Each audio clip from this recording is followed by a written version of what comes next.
Certainly Dark Heresy, Warhammer 40,000, is one of my favorite role-playing games. There's a lot of things I enjoy about the system, and I wanted to focus on two aspects for me that really make this unique and really, really stand out. The two aspects that both as a GM, game master, and player, an initiate of the Inquisition that I enjoy. Now, certainly being a Warhammer 40K tabletop enthusiast, the miniatures game, I'm aware of the narrative. I love the universe. I love the idea that I can play my tabletop and now dive into the intimacy of a role-playing game. So it has that duality. But from a rules point of view, from a system point of view, here's what I really enjoy. Or I should say is intrigued. Depends on enjoyment. Are you doing it to someone else or is it happening to you? Combat is mad lethal. And combat is very, very detailed. And I love Dungeons & Dragons. Even AD&D, which is much harder and a lot more lethal. D&D is all about combat. D&D is survivable. We beat on each other with swords for a number of rounds, and yet we're still going. I mean, you've got 110 hit points, and you just took 20 sword blows, a magic bolt, and a lightning bolt, and you're still standing. Dark Heresy, the combat is, you have futuristic body armor. You got hit by a bolt round, a very, very explosive mass effect round from a bolt gun. It explodes you, you're dead. And you're like, what do you mean I died? No, you're just dead. It hit you, you explode. It went through your armor. Like, combat is so lethal, whether it's blades, burning lasers, ballistic weapons, that you need to be smart. You need to have cover. You need to ambush. You need to have positioning. You need to withdraw. It really captures that Mass Effect combat so well. And on the same side, combat is a very, very small part. It's very detailed. The rules are there. But unlike D&D, if you spend the entire game combat, you're going to get killed no matter how good you are. So it forces you to realize right away, yes, there's going to be combat in the game, but it's a small part, and we need to be mad skilled up. We need to be really, really on top of it, working as a team. It's kind of interesting. It's kind of refreshing to approach combat from that perspective. And even if you win combat, you can get injured. You can get maimed where just you're a mess. And now you're not going to heal. So you got to spend the throne gelt, the money, the credits to get cybernetic implants and change different things. It's a unique perspective compared to auto-win role-playing games. The second aspect is the use of psychic powers, aka magic in Warhammer.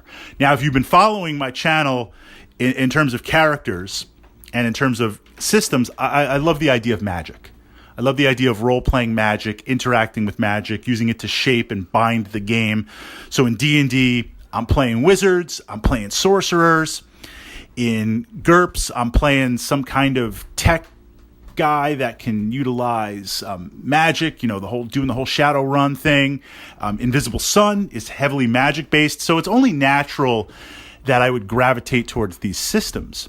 And the magic in the Warhammer 40,000 universe, psychic powers, they're called psychers.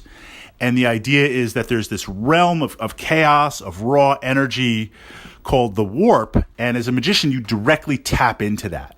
For telekinetic effects, for ballistic effects, for, seeing the future, all kind of the usual magic powers. But even being trained and even being bound to the Golden Throne and having your soul linked to the Emperor, the immortal God Emperor of mankind, magic is mad lethal in the game. In D&D, you're like, okay, lightning bolt, magic missile, shield, illusion spell. You're chain casting spells everywhere, and they just work, and it's like almost like tech.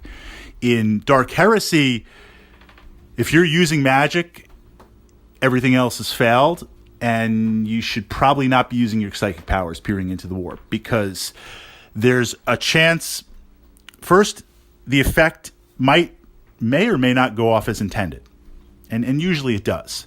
But this idea that you're bending the reality around you, so in addition to the effect, like let's say I'm going to use a psychokinetic bolt, aka magic missile, and toss that at you.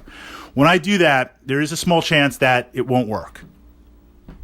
If it does work, It's going to shoot out. It may hit, may do some damage, but the warp around it, the space around it, there's going to be other effects. And depending on the level and depending on the ability and the difference in rolls, there's this massive table.